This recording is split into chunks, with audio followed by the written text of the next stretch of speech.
السلام عليكم ورحمة الله وبركاته. وهنعمل النهاردة بودرة العناب، وهنعمل كمان بودرة الصوبيا بطريقة سهلة وبسيطة جدا. بص رغوة ما شاء الله. هنعرف ازاي هنحتفظ ببودرة الكركديه او بودرة العناب، هنحفظها ازاي ونحطها. هنعرف ازاي نعمل بودرة الصوبيا بطريقة جميلة جدا وبرغوة هايلة، وازاي ان احنا نحافظ عليها بطريقة سهلة.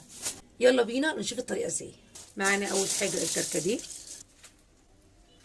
هنبدأ نطحن الكركديه دوت. نبدأ نطحنه.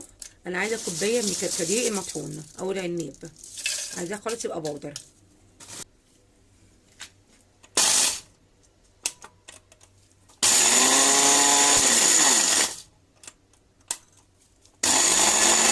لازم اطحن الكركديه بتاعي يكون بودر خالص عشان ما يبقاش فيه اي شوائب اما نيجي نمزجه بالميه. كده طحنت كل الكميه بتاعتي، ابدا بقى انخلها. لازم يتنخل عشان لو في اي شوائب ولا في اي حاجه يبقى موجود في المصفى. بص حضراتكم الشوائب اللي فيه. ندخل كده كل الكميه معانا. نعاير بالكوبايه المعياريه، كوبايه من الكركديه قصادها كوبايتين من السكر. وحضرتك لو عايزه تضعفي الكميه ضعفي الكميه. كده كوبايه من الكركديه. حطي كمان كوبايتين من الكركديه. كده كوبايتين ونص من الكركديه. اول كوبايتين من السكر. كده اول كوبايتين لاول كوبايه كركديه، وادي تاني كوبايتين. والنص كوبايه الكركديه هحط لها كوبايه واحده بس من السكر. نص كوبايه كركديه هحط لها كوبايه واحده بس من السكر، وهنبدا نقلبهم كويس قوي.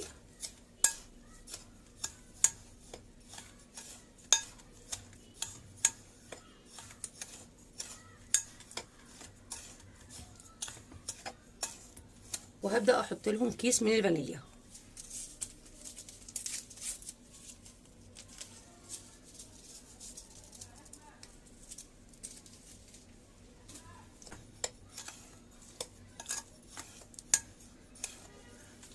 واحط لهم كمان ربع معلقه من ملح الليمون.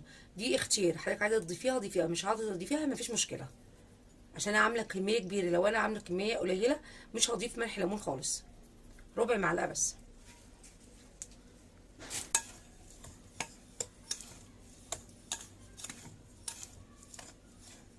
وهبدا اضيف معلقتين من الميه بالتدريج بالتدريج.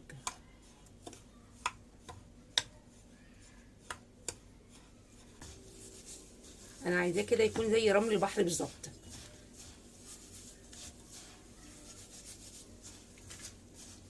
حضراتكم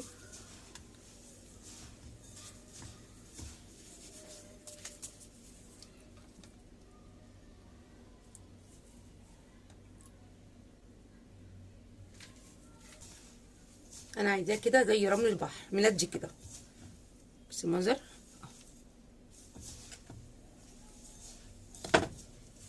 نفركه كده فرك خفيف جدا. وكده بقى نحفظه في الاكياس.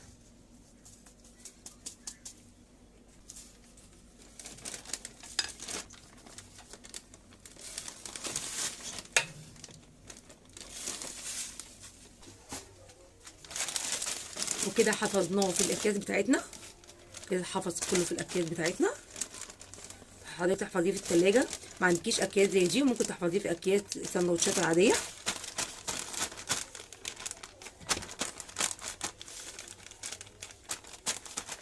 شايل في التلاجة او في الفريزر بألف. هنبدأ بقى نعمل احلى كوبايتين عصير عناب. كوبايتين عصير هحط عليهم معلقتين عناب.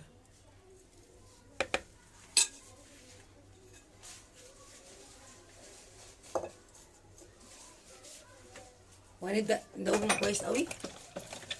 عايزه تزودي سكر زودي سكر في المرحله دي، لو حضرتك حابه تزودي السكر، بس احنا حاطين سكر كويس جدا. طب في تاني زياده للتاكيد مفيش مشاكل، عشان لو كان في شويه ولا اي حاجه. حضرنا احلى عصير كركديه او عصير عناب بالتلج في منتهى الجمال. حاجه كده خفيفه وحاجه سهله. الكركديه المركز، وممكن ان انت تتحكمي في السكر براحتك. عايزه تزودي السكر مفيش مشاكل، عايزه تستعملي بالسكر بالكميه اللي احنا حطيناها، اللي هي كل كوبايه كركديه بودر عليها كوبايتين سكر، بيبقى طعمه حلو قوي، بيكون مناسب جدا.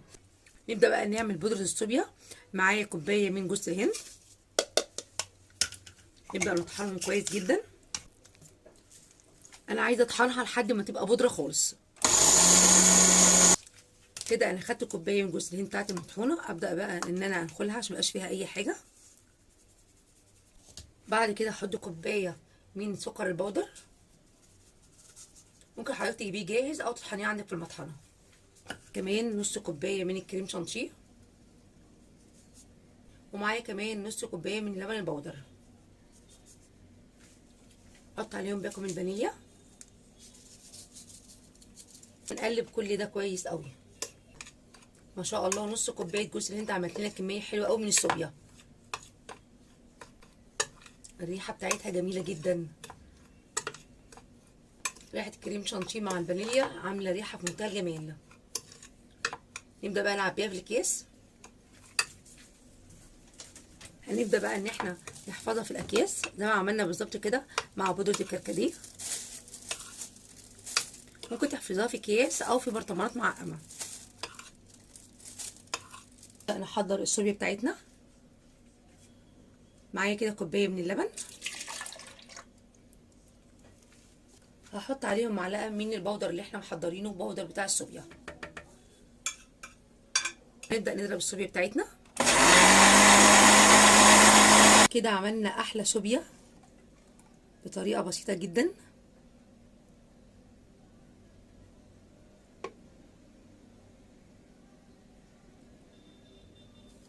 حاجه كده بمنتهى الجمال وحاجه بسيطه، واحنا احلى مشروبين، مشروب الصوبيا ومشروب العناب او بودره الكركديه. طبعا احلى ما بنشتريها من بره خالص، وفرق كبير جدا ما بين اللي احنا بنشتريها وما بين اللي احنا عاملينها في البيت. السلام عليكم ورحمه الله وبركاته.